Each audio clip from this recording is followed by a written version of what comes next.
Hello guys, and welcome back to Chapter 2 of Control for Addoraxia.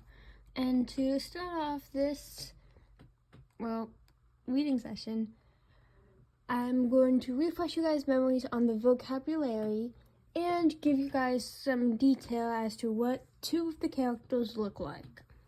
Addoraxia, the name of the continent. Zardia, a well-known battle in Addoraxian history.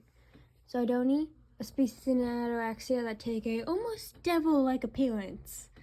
Norfala, a species in Addoraxia that don't have a fixed way of looking.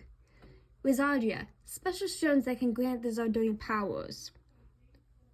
Telkin, they're also known as blank by many, that's a secret, but Telkin has black hair, some big horns, they have a lot of scars, and have a cape, a white cape to show the blood of the enemies to stain it.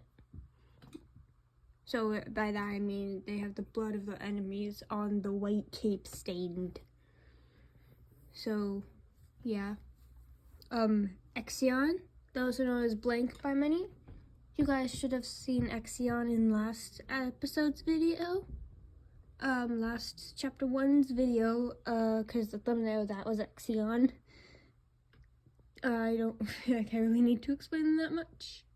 Also, going back to Telkin for a little bit, they have, a defected horn. Zarya, the tallest mountain in Addoraxia.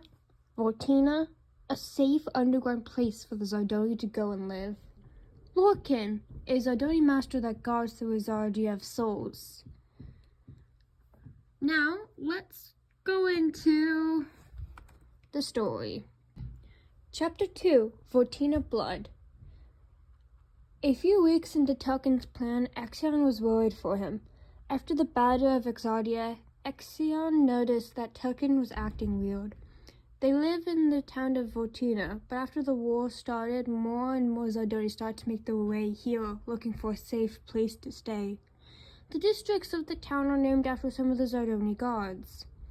Each Zardoni lives in the district of the god or goddess that they choose to represent. Here are just a few of the gods, though. Blade, the god of blood, war, and death. Tail, the goddess of life, healing, and rebirth.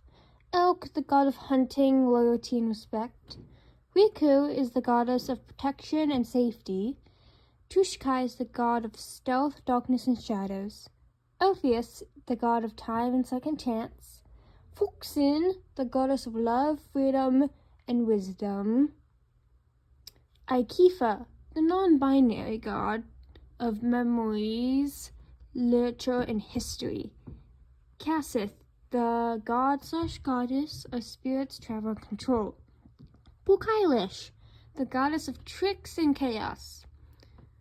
Many Zardoni do not worship Pukailish because they are scared of what will happen if they do. The Riku, Tail, and Blade districts are the biggest out of the other 7 gods. That is because they are the most popular ones the Zardoni normally worship. Exion woke up the next day to the sound of a horn, but not just any horn. This was the town meeting horn. No one ever blew the horn unless something bad happened. Like, really bad. The town of Vortina gathered at the center of the sanctuary. Nothing seemed out of the ordinary until a Zardoni master walked up to the platform. Now Exion knew things were getting serious. Then he realized that this was the master that guarded the Wizardia of Souls, Lorcan. Exion knew that Lorcan lived somewhere in the Blade district, but Exion did not live in that district. Exion lived in the Riku district. Then Lorcan spoke. Last night someone had stolen my Wizardia. Gasps and worry spread through the crowd. No one in all of Addoraxian history had ever tried to steal a Wizardia from a master. But now we are stand here, hearing that one of the most dangerous Wizardias was taken by someone. I walked to the platform and asked Lorcan if I could say something. Look and nod, telling me that I could. I stepped onto the platform, looking around at everyone. Exion then spoke. I know you all are scared and worried, but if we dwell on this now, then we are vulnerable. Then our father could take advantage of our panic. We must stay strong and protect the remaining Wizardia with our life. I then stepped down and took my place and said, I agree with Exion. We must be strong to protect what is left of the Wizardia. At the end of the town meeting, I then searched the crowd looking for Token, but there was no sign of him anywhere, and I started to wonder where he had gone. I then slowly started to make my way to the Token's house. Token lived in the Blade District. On my way there, I passed quickly through the Folkson District and into the Tear District. There were lots of ponds of water that were made by the water dripping from the cave ceiling. Moss and other plants started to grow where the water had formed, making a nice little ecosystem in the dark cave. When I got to the Blade District, I swiftly navigated through to his house. Duncan's house had 2 lights outside, illuminating the front. I knocked at the door, but no one answered. I assumed that Token was not home, and that they were out hunting or gathering resources. A week has passed, and I still have not seen any trace of Token.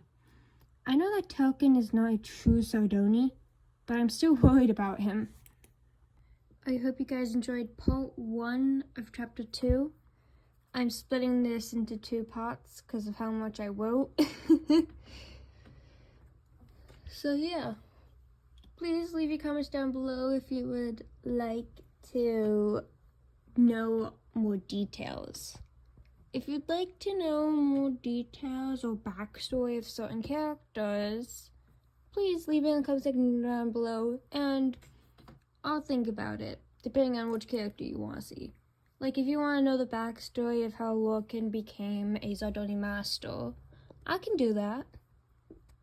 But if you want that, please put it in the comment section down below. And I'll see you guys next time for chapter 2, part 2. Sky Fox out.